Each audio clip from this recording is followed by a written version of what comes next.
Page number बताओ बेटा। Page number 110। तो बेटा इस टॉपिक में अगर आप देखें लिखा हुआ है ट्रांसपोर्टेशन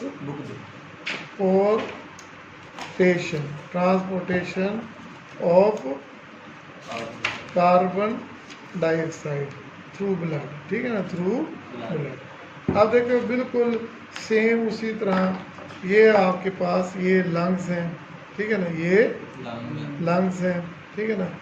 तो या दूसरे लफ्ज़ों में जो मैं आपको कहना चाहता हूँ, चलें ये टिश्यू है, हम टिश्यू से शुरू करें। ये आपके पास टिश्यू, ठीक है ना, क्या क्लियर। अब इन टिश्यूज़ में ग्लूकोज है और ये ऑक्सीजन है, ठीक है। जब इनसे रिएक्शन हुआ तो इसमें क्या पैदा हुआ, कार्बन डाइऑक्साइड प्लस वाटर और प्लस एनर्जी।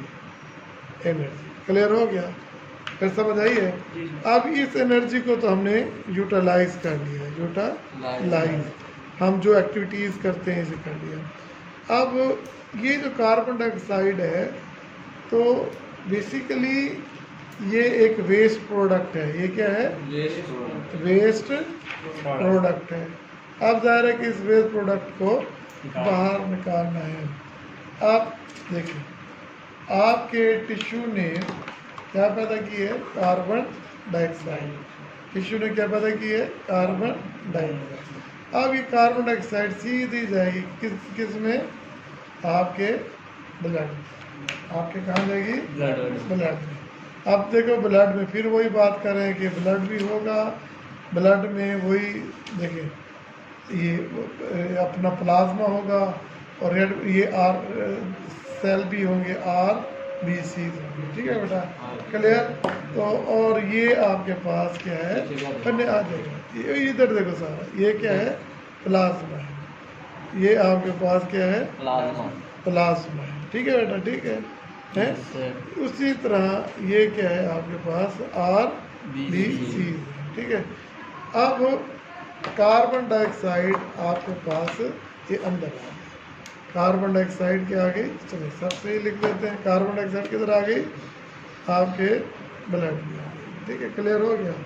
तो अब होगा क्या, वो कहता है कि कार्बन डाइऑक्साइड जो है ना ट्रांसपोर्टेड इन द 3 फॉर्म। एक उसी तरह ये नंबर वन कौन कौन सी 3 फॉर्म होगी, इन डिजॉल्व फॉर्म, इन डिजॉल्व फॉर्म। तो ये डिजॉल्व फॉर्म में होगी, चलो ये डिजॉल्व फॉर्म में।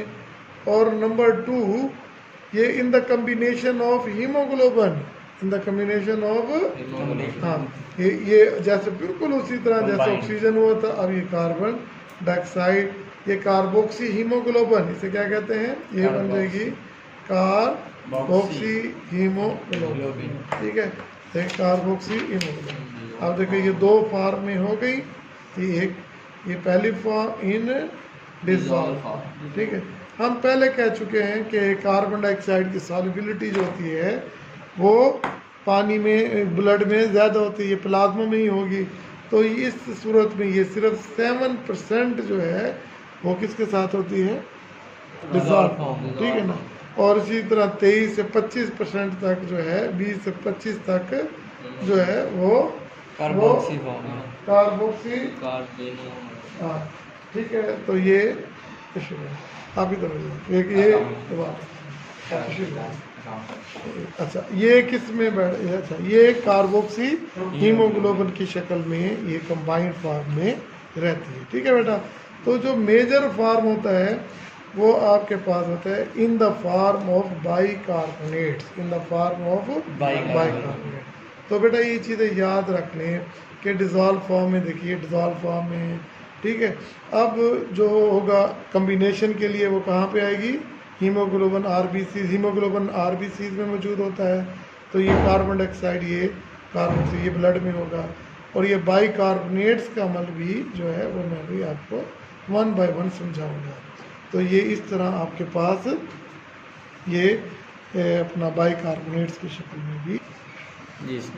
तो बच्चों हमने ये जिक्र कर लिया कि हमारे पास जो कार्बन डाइऑक्साइड है ट्रांसपोर्टेशन ऑफ देखो कार्बन डाइऑक्साइड, वो 3 सूरतों में होती है, एक डिजॉल्व फॉर्म में और एक जो है इन the form of carboxy haemoglobin या कार्बोक्सा अमीन भी कहते हैं, ठीक है। और तीसरा होता है बाई कार्बोनेट की शक्ल में, किस शक्ल में, बाई कार्बोनेट की शक्ल में, ठीक है बेटा। अब हम इसे वन बाय वन इसे हम डिस्कस करेंगे। देखिए जी, पहला है in the dissolve form, in the dissolve form. तो ये वही है बिल्कुल जैसे मैंने पहले कहा था कि ये 7% जो है ना वो प्लाज्मा में हल हो जाती है ब्लड के, ठीक है। और इस सूरत में ही ये कैरी करती है। जैसे आपके पास पेप्सी है, 7 अप है, उसमें भी कार्बन डाइऑक्साइड होती है, ठीक है ना, वो गैस डिजॉल्व होती है, गैस कहती है, बबल की शक्ल में आपको नज़र आती है, ठीक है ना, कार्बन डाइऑक्साइड। तो ये इसी तरह ये ऐसे दरिया के समंदर में पानी में डूबी हुई है, तैर रही है, ठीक है। तो अब दूसरी बात आती है ऑक्सीजन, बिल्कुल उसी तरह है जैसे हमने कहा कि ये हीमोग्लोबिन है। तो मैंने आपको पहले पिछले लेक्चर में बताया था कि जैसे कार्बन डाइऑक्साइड की कंसनट्रेशन बढ़ती है तो वो ऑक्सीजन को क्या करती है, रिमूव करती है और उसकी जगह खुद कंबाइन हो जाती है, ऐसे कहा था ना। तो अब ये हीमोग्लोबिन और कार्बोक्सामाइन या कार्बोक्सी हीमोग्लोबिन, कार्बोक्सी हीमोग्लोबिन कहा जाता है, कार्बोक्सी हीमोग्लोबिन या कार्बोक्सामाइन। तो ये बेटा ये याद रखना, इसमें 23% जो है वो इस फॉर्म में हल होती है। अब ये क्या होगी, जैसे ही ये जाएगा किधर बोला, अपना ब्लड लंग्स में, जैसे ही ये कार्बोक्सी हीमोग्लोबिन कहाँ जाएगा, लंग्स में जाएगा, तो ये रिवर्स प्रोसेस होगा। क्या होगा, रिवर्स प्रोसेस होगा, हीमोग्लोबिन अलहदा हो जाएगी, कार्बन डाइऑक्साइड जो है वो अलहदा, क्लियर हो गया। और फिर ये ऑक्सीजन कैरी करके ये सर्कल जारी रहेगा। तो ये इस तरह आपका ये बिल्कुल वैसे ही का वैसे है जैसे हमने ऑक्सीजन की ट्रांसपोर्टेशन की थी। वो शुरू कहाँ से होती थी, लंग्स में, एंड कहाँ से थी, टिश्यू। ये प्रोसेस शुरू कहाँ से हुआ है, टिश्यूज़ में, और एंड जो है तलाक कहाँ हुई है, वो लंग्स में हुई है, ठीक है ना बेटा।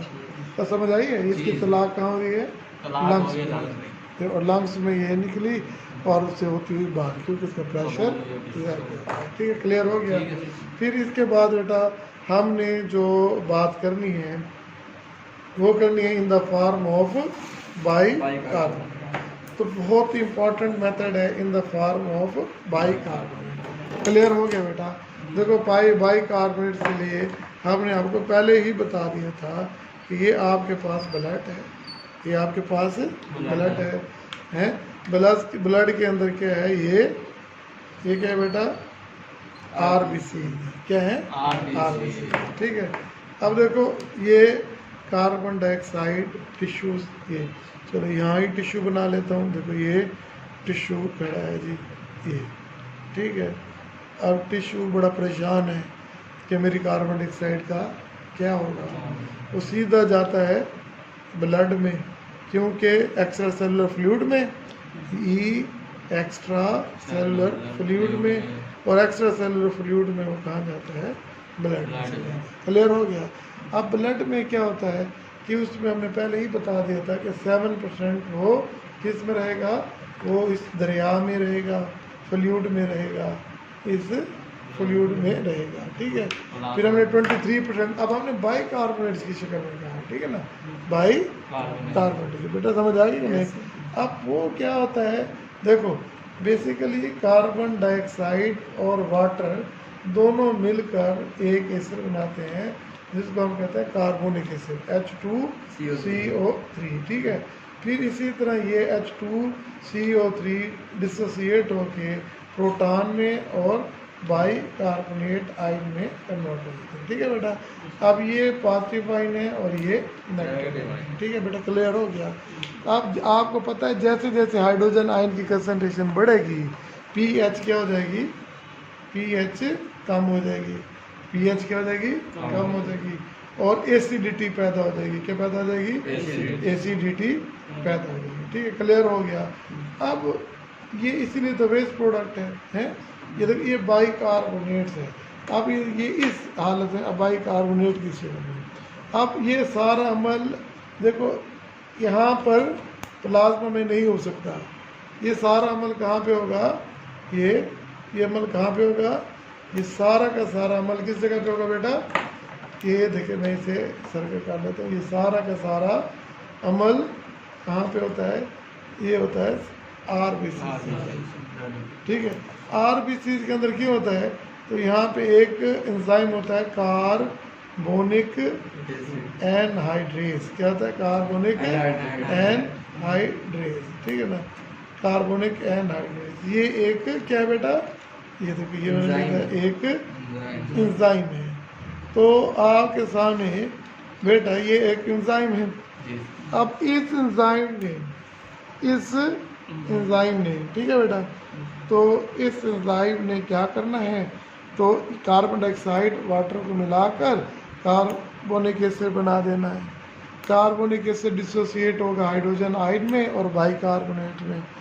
अब आपको याद होगा, आपने आरबीसीज में पढ़ा था, हीमोग्लोबिन में पढ़ा, दे आर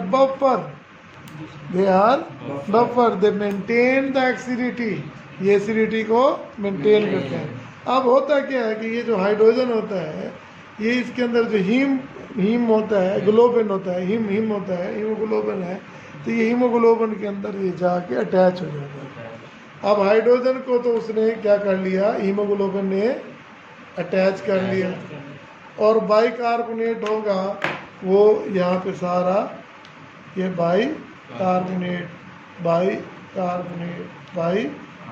नेगेटिव, और ये H इसके साथ बाइंड हो गया। अब वो कहते हैं कि बाइकार्बोनेट को हाइड्रोजन आयन तो बाइंड हो गई, अब बाइकार्बोनेट ऐसे फिर रहा है, मैं क्या करूं, मेरा क्या बनेगा, वो आरबीसी से बाहर निकल आता है, आरबीसी से अब ये देखो ये प्लाज्मा में आ जाता है, कहाँ पे आ जाता है, प्लाज्मा, ये HCO3 बाइकार्बोनेट, क्लियर हो गया। अब देखो अंदर जो है पॉजिटिव चार्ज ज़्यादा हो जाएगा, अब क्या होगा, क्लोराइन जो होता है ये नेगेटिव गया, तो ये अंदर Cl नेगेटिव। अब देखिए मैं चलिए इसे इस तरह देता हूँ, ये अब क्या होगा, ये Cl है, ये अंदर क्लोराइन अंदर शिफ्ट हो जाएगा, तो ठीक है, समझ आई ना, बाइकार्बोनेट बाहर चला गया, क्लोरीन अंदर शिफ्ट हो गया, ठीक है। अब बाइकार्बोनेट ब्लड में जा रहा है, ये जा रहा है, दोबारा जब ये लंग्स में पहुंचेगा, आप कहाँ पे पहुंच गया है, अब लंग्स में पहुंच गया है, ठीक है ना। अब ये दोबारा, अब ये कहाँ पहुंच गया है, लंग्स, ठीक है। अब लंग्स में रिवर्स होगा, ये बाइकार्बोनेट दोबारा SCO3 ये माइनस, ये हाइड्रोजन आयन इसके अंदर, और अब भी वही कार्बोनिक एनहाइड्रेट अमल होगा, ठीक है, आरबीसी के अंदर ये दोबारा क्या बन जाएगा, H2CO3। अब ये डिकम्पोज हो जाएगा वाटर में और कार्बन डाइऑक्साइड में। अब आपने गौर से देखें, बिल्कुल वही प्रोसेस है, उलट है, ये देखें, हाइड्रोजन आयन बाइकार्बोनेट आयन ये कंबाइन होकर क्या बना रहा है, कार्बोनिक एसिड, ठीक है, और ये कार्बोनिक एसिड दोबारा ये किस में कन्वर्ट हो रहा है, कार्बन डाइऑक्साइड और वाटर, ठीक है, क्लियर हो गया। तो कार्बन डाइऑक्साइड और वाटर में, तो अब कार्बन डाइऑक्साइड हमारे मुंह से बाहर निकल जाएगी, नाक से बाहर निकल, रेस्पिरेटरी ट्रैक से बाहर, एक्सपायरेशन के जगह, तो ठीक है, समझ आई। अब देखो ये एक एग्जांपल है एक रिएक्शन की, जिसमें के आपका कम्बिनेशन हो रहा है और उलट हो रहा है, उसको कंट्रोल एक ही एंजाइम कर रहा है, लेकिन सिचुएशन डिफरेंट है, टिश्यू में और होगा, लंग्स में और होगा, समझ आई है। तो टिश्यू में क्या हो रहा है, कार्बन डाइऑक्साइड वाटर से मिलकर कार्बोनिक एसिड बनेगा, फिर कार्बोनिक एसिड डिसोसिएट होगा हाइड्रोजन आयन में और बाइकार्बोनेट आयन में, ठीक है बेटा। और इसके अलावा और जब लंग्स में होगा वो दोबारा हाइड्रोजन आयन बाइकार्बोनेट आयन से मिलके ये बनेगा कार्बोनिक एसिड दोबारा कार्बन डाइऑक्साइड और वाटर में बनकर बाहर निकल जाएगा, क्लियर हो गया। तो ये जी हमारी है ट्रांसपोर्टेशन ऑफ क्या, कार्बन डाइऑक्साइड। ये बहुत इंपॉर्टेंट क्वेश्चन है, होपफुली आपको समझ आ गया होगा, आया कि नहीं आया, ठीक है। अब ज़रा हम थोड़ी सी इसकी रीडिंग कर लेते हैं। देखो बेटा, रीडिंग में ये है आपके पास, देखो transportation of carbon dioxide, page number देखिए बेटा आपके पास 109, कहता है life depend on the oxidative process, large amount of carbon dioxide is continuously produced in our body. Under normal resting conditions, each 100 ml of deoxygenated blood contain 4 ml of carbon dioxide, which is carried in the blood in the three form. Each 100 ml deoxygenated blood contain 4 ml of carbon dioxide, which is carried in the blood in the following form. मैंने कहा ना, मैंने simple लिखा था carbon dioxide is transported in the three form, simple इतनी सी बात कही। और ये भी कहा था कि कार्बन डाइऑक्साइड एक वेस्ट प्रोडक्ट है। अब देखो नंबर 1 द स्मॉलेस्ट परसेंटेज, वो क्या है 7% है। 7% is dissolve in plasma and upon reaching the lungs it diffuse into the alveoli. आप सबको पता है एल्वोलाई क्या होता है, जैसे ट्रेकिया, ब्रोंकाई, ब्रोंक्यूल्स, एल्वोलाई। तो एल्वोलाई इनटू ये फंक्शनल यूनिट है, क्या फंक्शनल यूनिट है रेस्पिरेटरी सिस्टम का, ठीक है ना, स्ट्रक्चर ऑफ फंक्शनल यूनिट है रेस्पिरेटरी सिस्टम का। कहता है about 23% combined with globin part of haemoglobin, globin part of haemoglobin, ठीक है ना, हिम पार्ट से नहीं ग्लोबिन पार्ट से, ठीक है ना, क्लियर हो गया बेटा। In the form of carb amino haemoglobin या carboxy haemoglobin. 70% of carbon transported in the form of bicarbonate. अब transport of carbon dioxide dissolved in plasma. A small portion of carbon dioxide is transported in dissolved state to the lungs. मैंने कहा ना जैसे Pepsi की बोतल होती है। As we know that partial pressure of oxygen of venous blood is 45 mm and in the partial pressure of arterial blood is 40 mm. Or clear? So the amount of carbon dioxide dissolved in the blood at 45 mmg is 2.7 ml per 2.7%. On the other hand, the amount of carbon dioxide dissolved at 40 mmg is about 2.4 ml. The difference between 2.7 and 2.4 is only 0.3 ml. Clear हो गया? तो 0.3 ml जो blood है वो carbon dioxide. From the above discussion, it is noted that about 0.3 ml of carbon dioxide is transported in the form of dissolved carbon dioxide, by which each 100 ml of blood is about 7% of all carbon dioxide, ठीक है। तो इस तरह 3 ml 0.3 ml जो है वो 100 ml में dissolve form में जाती है, जो कि 7% है टोटल कार्बन डाइऑक्साइड का, ठीक है। तो वो आपके पास बता रहा है कि 45 mm में कितनी थी 2.7 है और 40 में कितनी है 2.4 है, तो डिफरेंस कितना होगा 0.3। अब transport in the combination with haemoglobin बिल्कुल सेम है। Carbon dioxide is transported in the combination with the globin protein of haemoglobin in the carbox amino haemoglobin, carb amino haemoglobin. The combination of is reversible, क्या है ना, reversible है reaction as a form of loose blood.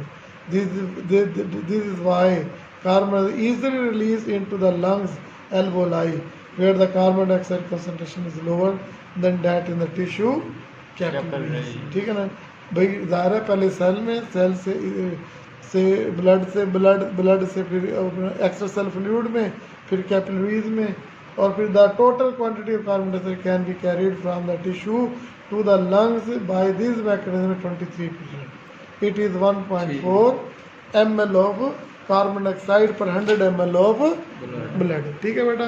और वहाँ पर कितनी थी 0.3 ml थी, ठीक है ना, और यहाँ 1.4 ml जो कि 23% है। ट्रांसपोर्ट, ये MCQs है, याद रखना। Transport of carbon dioxide in the form by The greater percentage of carbon dioxide, about 70%, is transported in the plasma in the form of bicarbonate. As carbon dioxide diffuses into the tissue capillaries, it then enters the red blood cells. Since RBCs contain 65% of water, that react with the form of carbonic to form carbonic acid in the presence of enzyme known as carbonic anhydrase. Hemoglobin to form the hydrogen and Hb and the bicarbonates ion leave blood RBCs.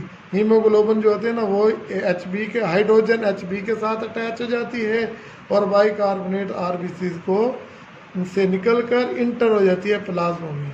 To maintain this negativity of RBCs, chlorine, देखो chlorine enter from the plasma, देखो कहा ना chlorine shift कहते हैं plasma into the RBCs में enter होते हैं. The exchange of bicarbonate ion from RBCs to plasma and chlorine ion from the plasma to the RBCs is known as the bicarbonate chloride shift phenomena. Clear हो गया कि RBC से bicarbonate बाहर निकल आए और क्लोराइन आयन जो है उसके अंदर चला गया, तो इसे बाइकार्बोनेट क्लोराइन शिफ्ट कहते हैं. अरे बच्चे याद हो गया बेटा या नहीं हुआ? तो ये बेटा आज का ये रिएक्शन और पढ़ना है काफ़ी, ठीक है. ये बेटा ये निशान मैंने लगा दिए हैं और आपने इसको याद करके लिख के आना है, ठीक है. क्लियर हो गया?